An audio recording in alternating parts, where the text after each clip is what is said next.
All right. Sorry, I did not press the bring a friend option. Now it should be going. Now it really should be going, guys. I apologize about that. So yeah, it's actually really kind of complicated to bring someone on a few of the times. So yeah, guys, we are going to have Heather on. Hi, Bonnie. Thank you for joining. Hey, Javi, what is going on? Thank you so much. We are going to have one of our own SSPTers on in just a sec. And yeah, Heather, she is an awesome OT. And what's up, Abby? Yeah. And you didn't get the invite? It sent it to you. Now she's not getting the invite, and it says that it's sent. I kid you not. I kid you not, Heather. Add. There. All right, you're being added. You're being added as we speak. Awesome, awesome, awesome. We are going, guys. There it is. Heather, we did it. Okay. Hi, Oh my God. Hi, Becky. Thank you so much. Thank you so much for watching. So how are you doing? How are you doing tonight, Heather? Despite all our little technical difficulties. Yeah, you can totally tell my age when I can't figure these things out. Oh my God. Yeah, I say that I'm a millennial, but I'm still learning these things too. Because I didn't know that phone to phone. I thought that as long as we could send a request, and that was it. You know, but if you're not on the phone, then you can't send a request. So, oh my goodness, that's gonna have to be horizontal. And we probably spent an hour trying to typing in YouTube searches, and we're like, Will, Alex, help! Yeah. So a little bit of Heather. Heather Wilkens is an occupational therapist. She also has she's a certified hand therapist. And she also is a part of the same group. Heather, do you hear like an echo? I do. Okay. Do you have any other technology on? No. Neither do I. No. I closed my computer down. Is it gone now? Yeah. Okay. That's it. Okay. No. Never mind. No. Maybe it's mine. Let's see what that makes a difference. No, my. And Andy's I hear a lot of now. Hey, Andy. Andy's watching. Okay. Figured it out. You rock, Andy. Yes, you rock. I feel like something like on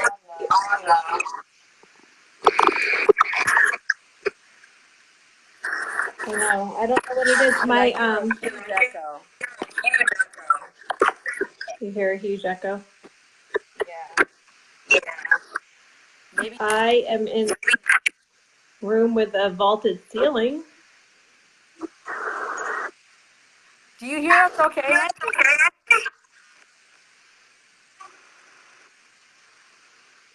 What'd you say? I was just asking Andy if he hears us. Now I don't hear the echo anymore. I don't see comments. Am I supposed to or no? Yeah, you should. I love how we're learning all about this.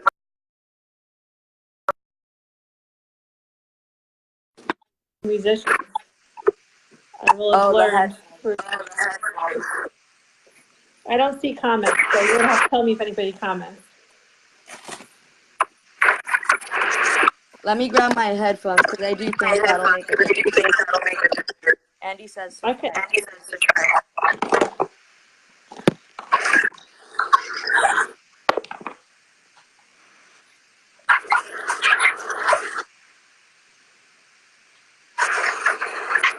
I don't see her now. She disappeared. So I think she's afraid to say my last name. So my maiden name is Wilkens, but my married last name is Mogielnickiwas. So it's a doozy. She's digging through her backpack. trying to see if I do have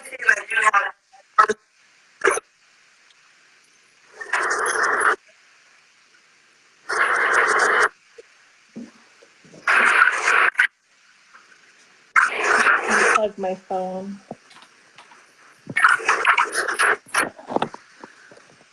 No, I actually don't have the headphones.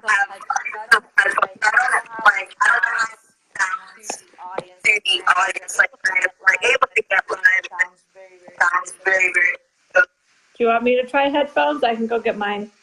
I don't know if that's gonna make a difference. Yeah, you know what? Yeah, try that. Let me go get them. And I have headphones down here.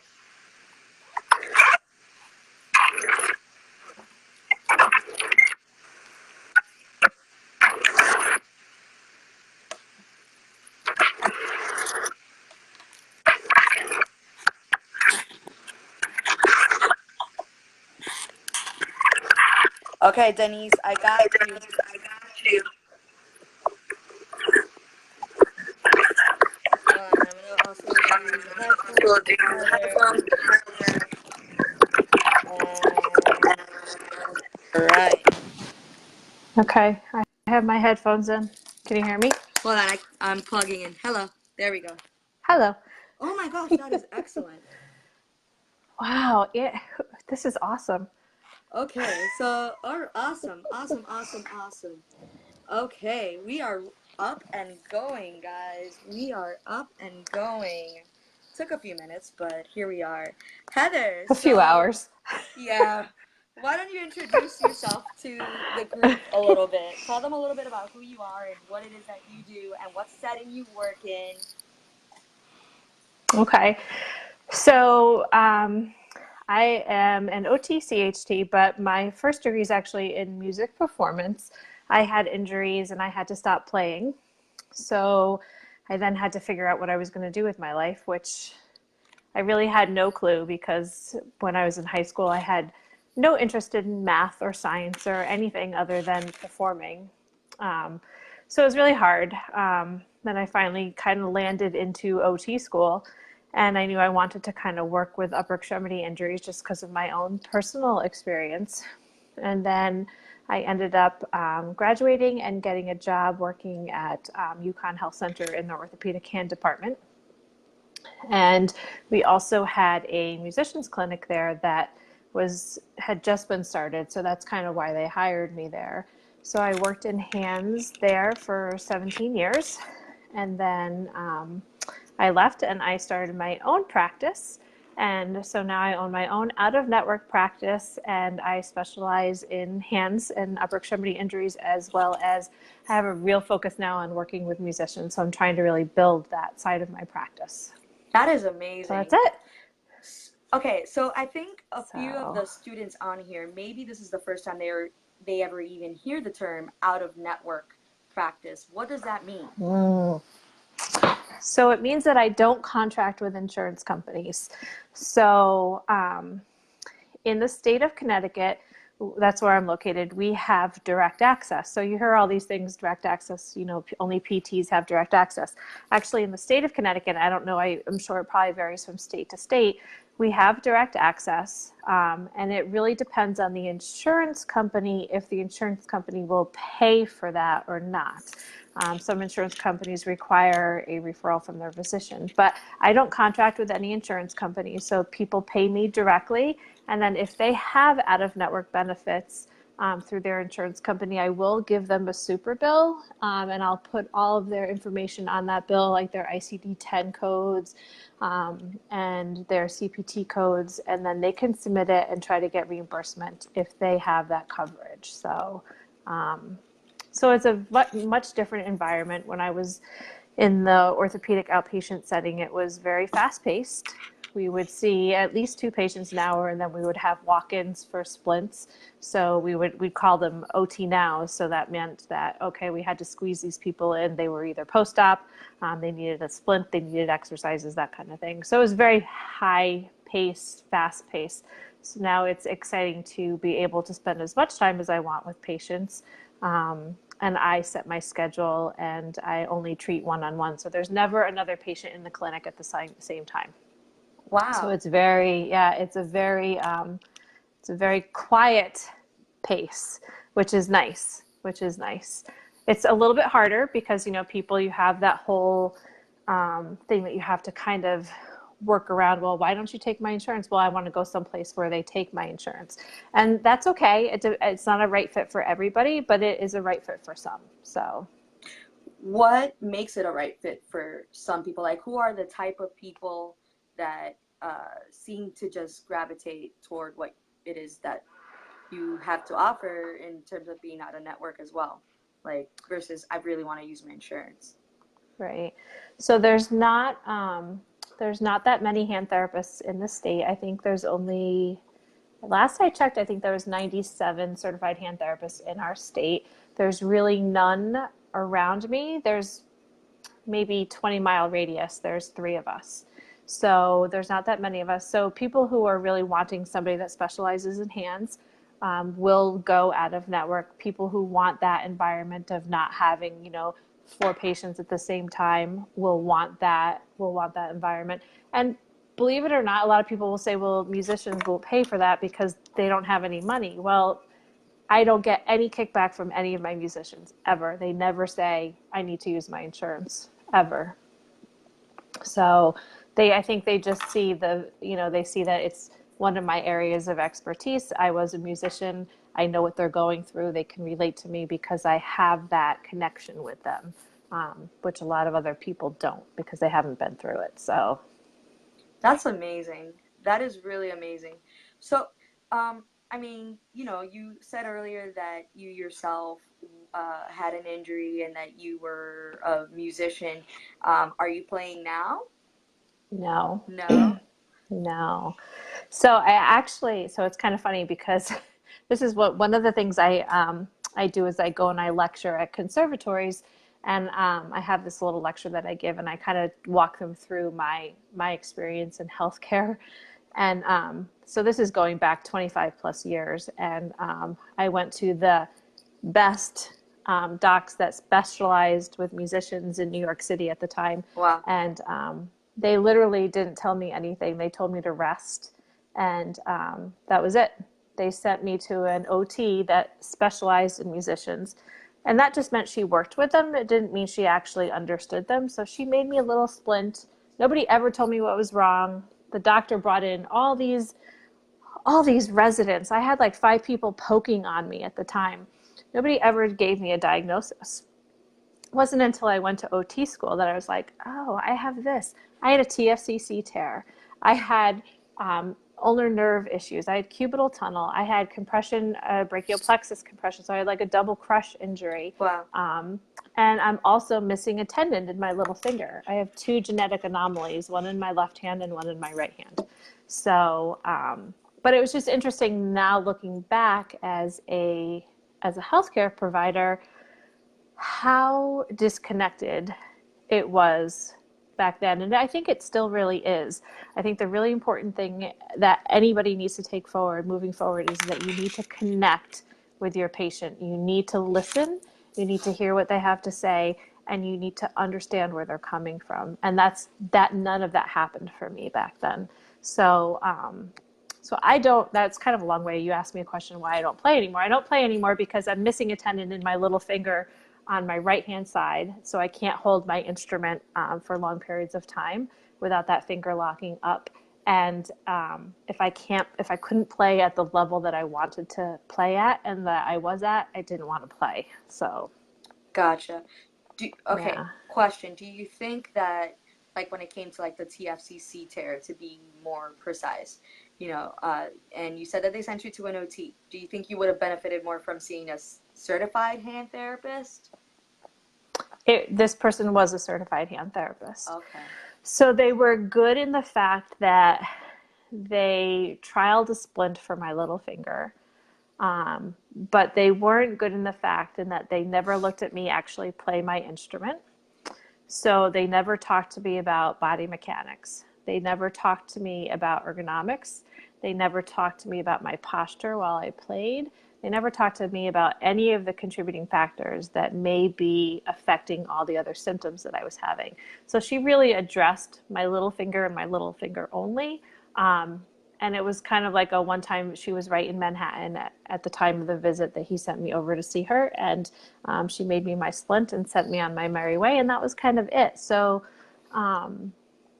yeah. So, you go in with an injury, and I think it's important to remember this as therapists. Patients are coming to you because they have something that is affecting their life and their ability to do something that they love. And it's really important to look at the whole picture. You have to look at the whole picture. And that's kind of hard sometimes in healthcare these days because you don't have the time. But if you can somehow find the time to really dig in, you'll get more answers that way. And it'll direct your treatment path better. Oh, for sure. It's just, can you imagine if she just would have not treated your little finger and would have done the things that you just said? Like looked at you Right. good, looked at your posture. Like it just makes all the difference, and it's what makes you a better therapist, and it's what makes us too. Like the profession that we are. We pride ourselves on being holistic, and with uh, documentation being nowadays a little bit more extensive, and productivity requirements going up even more all the time, it gets a little bit more hard to really take the holistic approach that you would want to as a therapist. Like it's, I guess you could say not as feasible, if that's even the word Right. for it. You may Yeah. want to do that and you may know what to do, and you're like, yeah, have her bring it in. Like, that's going to be amazing. But it's just very um, time consuming, which is why I'm assuming you do the one-on-one that you do at your practice. Yeah. It's funny because I laugh now and I think I don't know how I ever treated 18 patients a day. Like, I don't know how I ever did that because I can't, I have a hard time staying on track with an hour with a patient.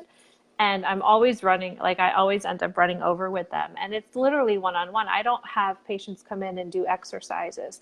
Like, when I was working at the health center, patients would come in, I'd have maybe 15 minutes of hands-on time with them where I could actually have my hands on them. And then the rest of the time they would be on heat or they would be on, playing in, some desensitization thing or something.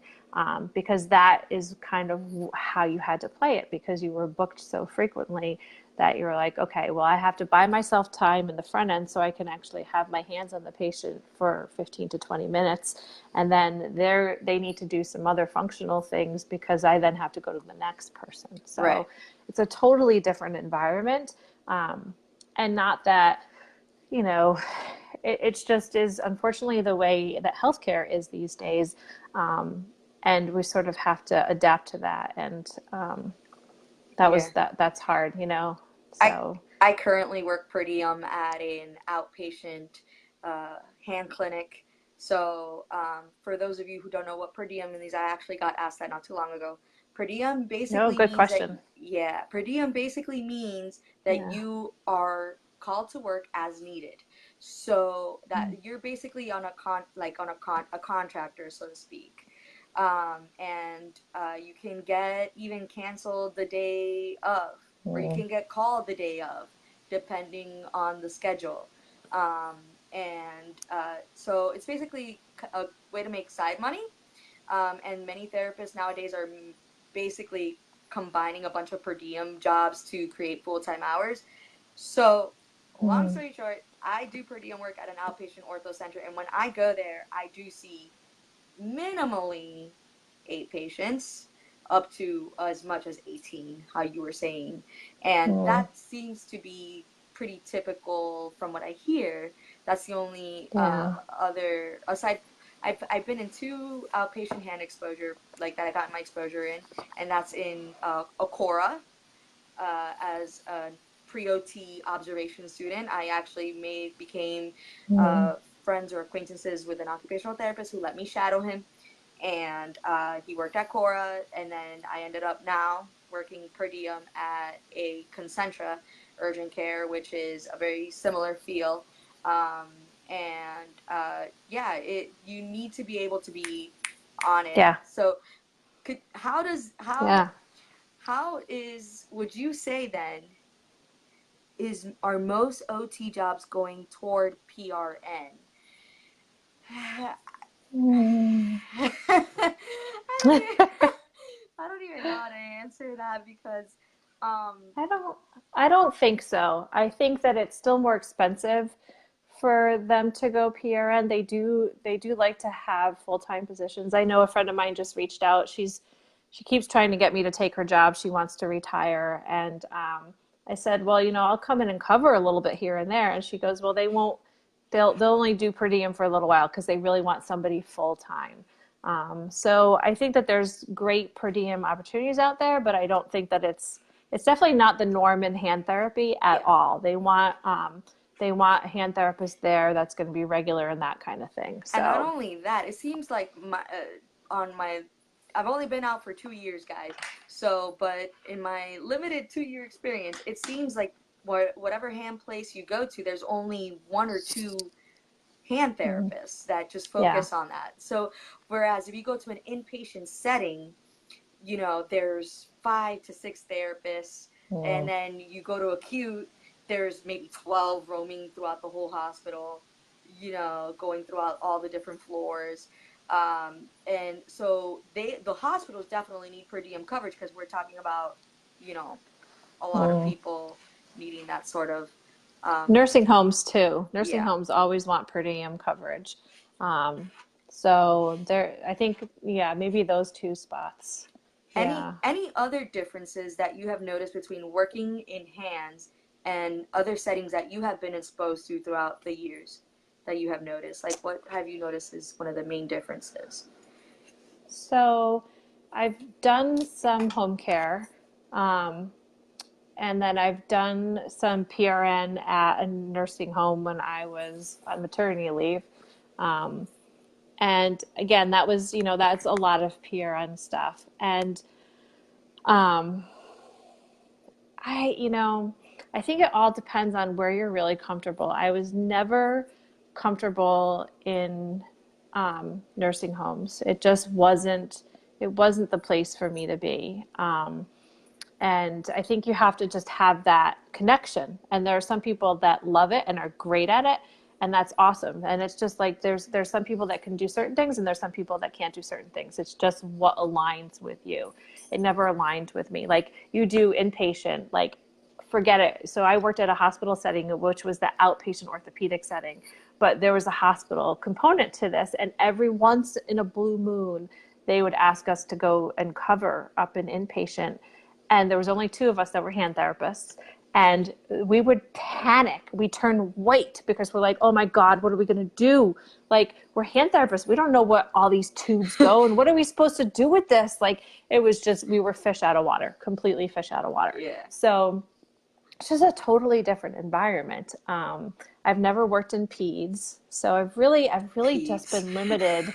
Yeah, I've only been limited to hand therapy and an occasional nursing home and home care. I do like home care because it does give you some freedom, and they'll call me in when they have orthopedic patients, and then that's really it. So um, I'm really have just been orthopedic for 20 plus years. Wow. What's your So, what's your favorite thing about working in hands, orthopedic, dealing with mm, musculoskeletal injuries, sort of that sort? yeah, I love the anatomy. I'm totally anatomy geek. Yeah. you, Um, you sound like me. totally love the hand is just such an amazing thing, and it's such an intricate structure, and one thing is dependent upon the other thing, and the flexor side is dependent on the extensor side, and if one thing is off in one area, you'll have something off in the other. So you're constantly having to reassess and think, and not everybody is the same, and there are some of these genetic anomalies that play into effect. And trauma, I absolutely love trauma. You give me a completely mangled hand, and I love trying to put it back together. So, and I love wounds. And so it really, there's just lots of different things, and there's always something to learn. You will never know everything. Hmm. Um, so there's always something to learn. And sometimes that can be overwhelming. because you're like, I have to know it all. I have to know it all. But you have to be okay knowing that you're not going to know it all, and that if you don't know something, you're going to go and you're going to look it up, and you're going to find resources to help you, because that's a great thing. Because if we knew it all, we'd be bored, right? This is true. And you know, we were it is true though. And you know, we were talking about this earlier about how uh, like I think especially when that is great advice. Yes, it is, Moise.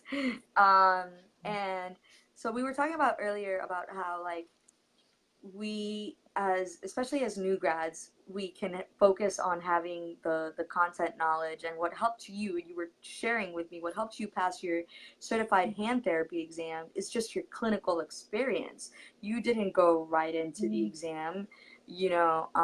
You had your experience.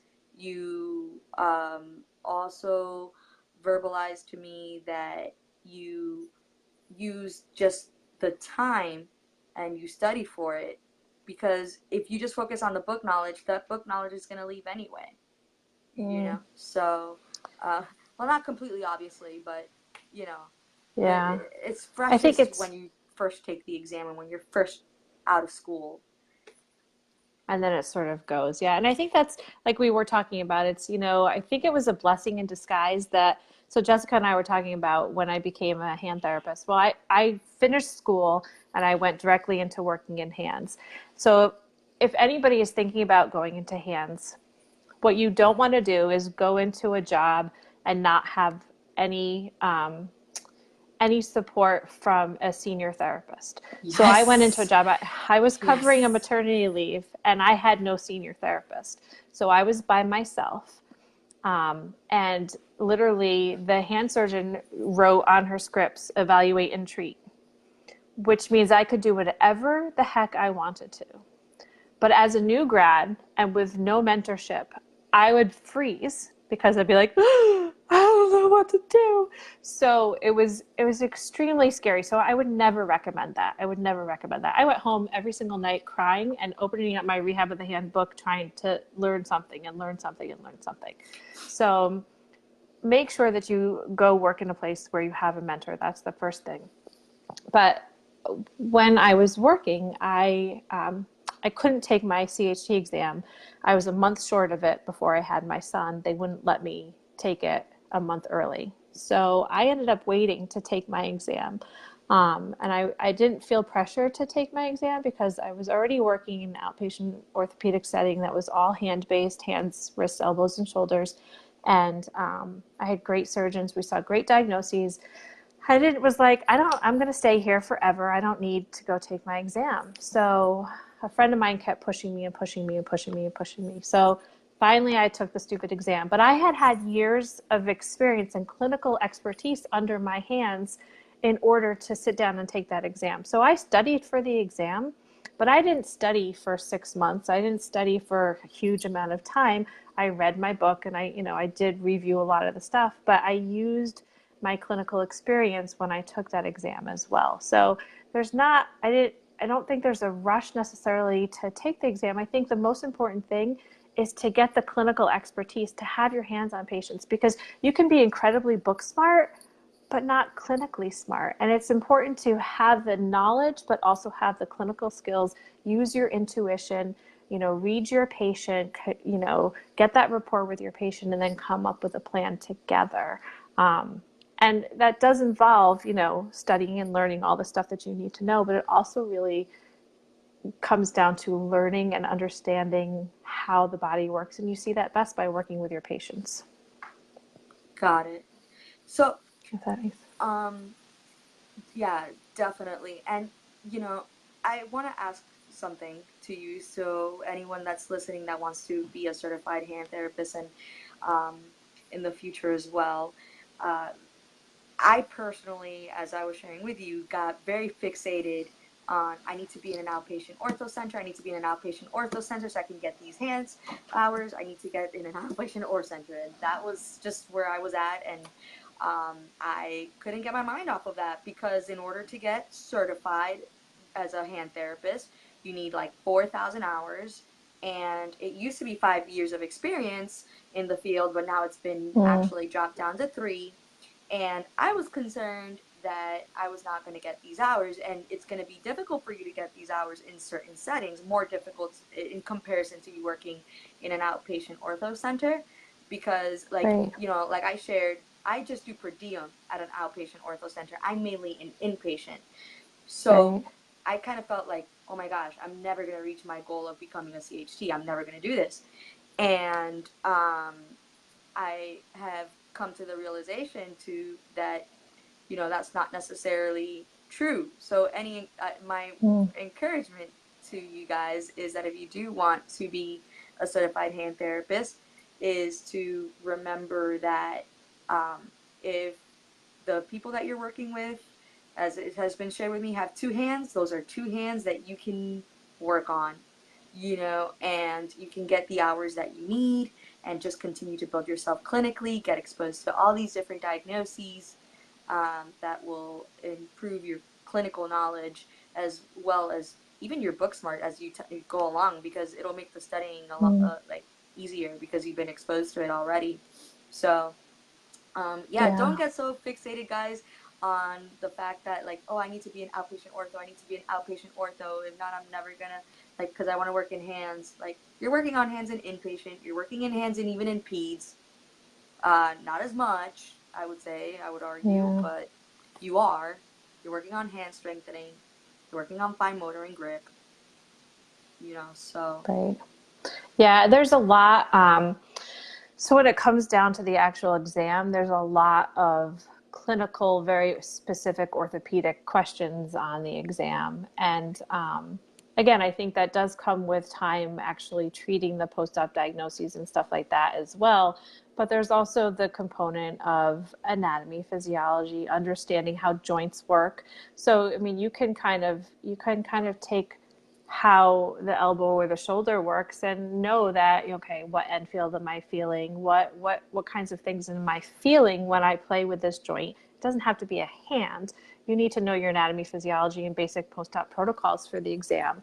And I do think that the more experience that you have treating them, the easier the test is going to be and the more things are going to make sense. So I don't think that there should be a rush to actually sit and take the exam. I think the more time you can spend with your hands-on patients, with these diagnoses, that you're going to feel way more comfortable and way more confident when you do actually sit for the test. And I know that, like, a lot of us kind of old-time therapists don't feel that it's a service to go to 3 years instead of 5 years because of that, because that 5 years gives you those 2 extra years to have your hands on these patients.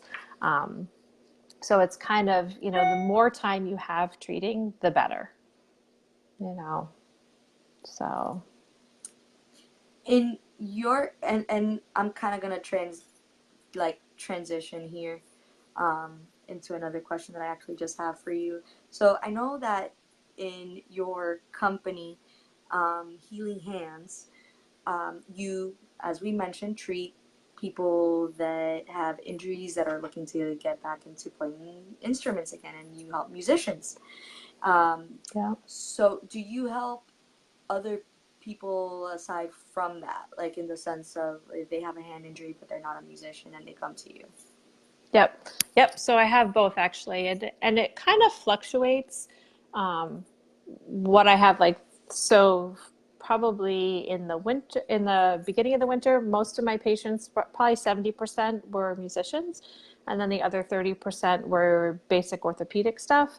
Now it's sort of flipped a little bit. I have, because I think of spring break, I have I have fewer musicians and I have more orthopedic stuff. So, like, right now I have a post-op thumb arthroplasty, which is a joint replacement. I have somebody with focal dystonia, which is a very challenging diagnosis, very interesting diagnosis to work with. And I have some shoulder patients that, are just shoulder pain, rotator cuff impingements kind of syndrome stuff. I had, a couple tennis elbows. So it runs the gamut of basic orthopedic stuff and then the musician stuff. But it does flip. Like there will be times when it's heavier on one end and lighter on the other end. The one bad thing about being independent and away from hand surgeons is that most hand surgeons have therapists that they work with.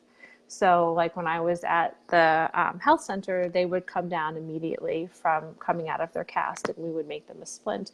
So most hand surgeons have that. So you automatically get those patients. So when you're alone and you're, not on site with a hand surgeon, you don't get as much of that post-operative stuff, which I'm having a little bit of a hard time wrapping my heart around because I do love that, but I do know that with time it will probably come back a little bit more too. So how do your treatments differentiate when you're working with like your treatment approach? Is it different between your musicians and just your regular orthopedic stuff? Like how do you approach them? They're similar but different. So the one thing I always do with all of them is I look at the whole picture. So I don't just look at their symptom. I look at what are they doing. So this is, from tennis elbow patients. Okay, well, what are you doing that's contributing to your problem in every aspect of your life? So it's not just necessarily work. It's not just necessarily a sport. Is it, how you're grabbing things? Is it your body mechanics? Is it your joint protection? Are you doing certain things that are contributing factors? So you really try to look at the whole picture and not just treat the symptom, which is great because I have the time to do that now.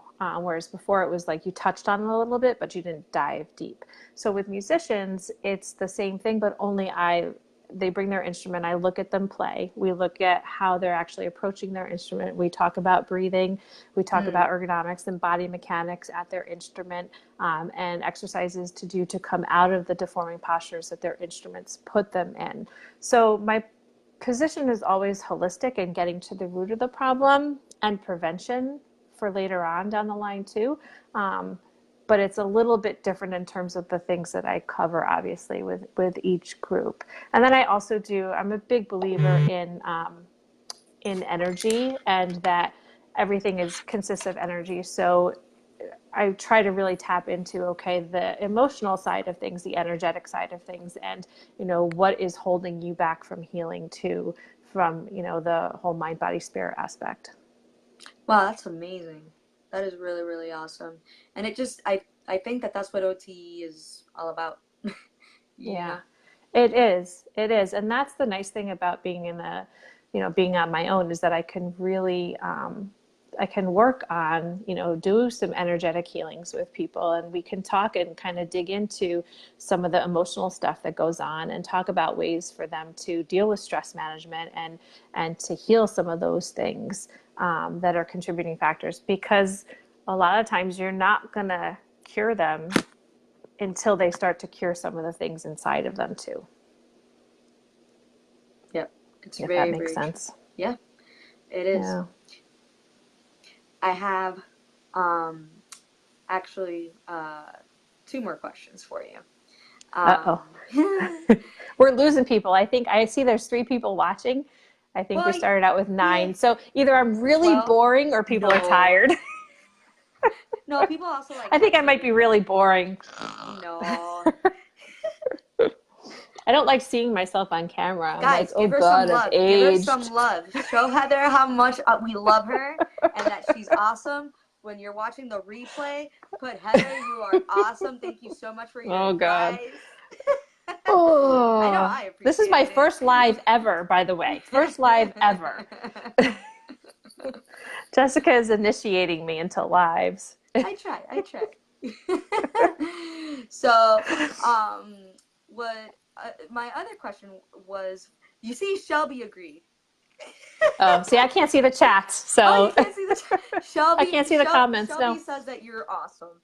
So. Oh, thank you, Shelby.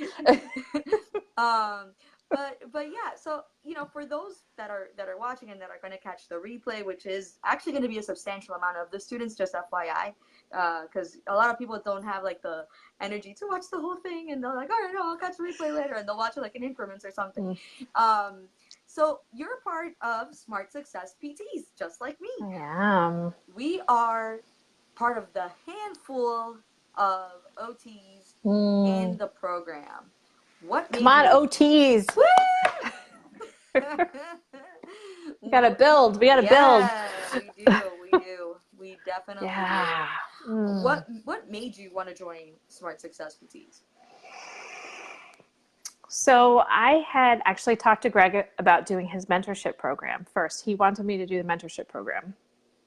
But I had just signed up to do a mentorship program with a woman that's here in Connecticut who does business stuff, but also teaches a lot of the energetic healing and stuff, which I'm really interested in. So I really wanted to learn that. So I couldn't afford to do Greg's mentorship with her. So he's like, well, then do SSPT 7. I was like, when you look at it, I was like, but it's all PTs. And I felt like a lot of it was more for new grads. And I've been treating for so long when I looked at the modules.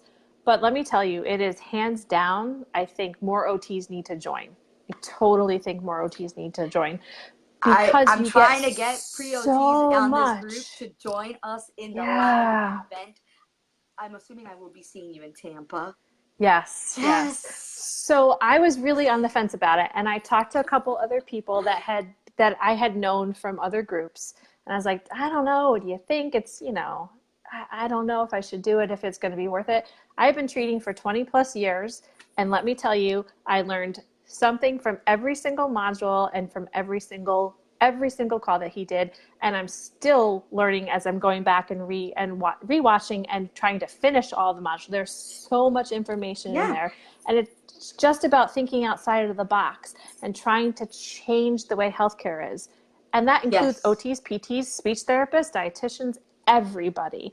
And I think it's also really amazing because Greg is really trying to create an environment where OTs and PTs support each other, which is Right. huge There's because a there's lot a of it. lot of infighting sometimes, and there doesn't need to be, and there shouldn't be. Yeah. So he's really creating a great environment for that. I have to say that it is one of the most supportive groups I've seen and I've been in, and I've taken courses through other people.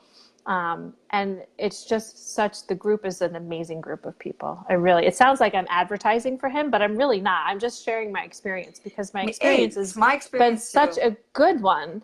And I didn't expect it to be as good as it is, to be completely honest. So, Guys, and the reason why I wanted her to talk about it too is just not because it's my experience or her experience or because we're both in it. It's because we're really trying to, number one, just like how she was saying, bridge this idea of PT, OT, and that there's this division. Like, it's about time that we all just start working together and have that right. collaboration. And this is a great opportunity to do so.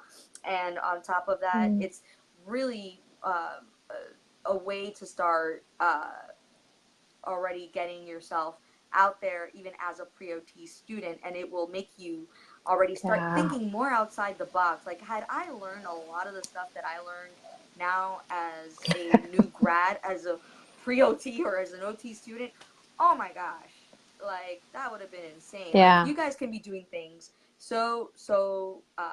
just uniquely, and I wanted to bring Heather in not just because of her being an SSPT, but because I think what she has to offer is so unique. I mean, like, she works in hands and in more specifically helping musicians, and I like that. Honestly, is not what I'm seeing a lot of OTs doing, in the sense of helping people get back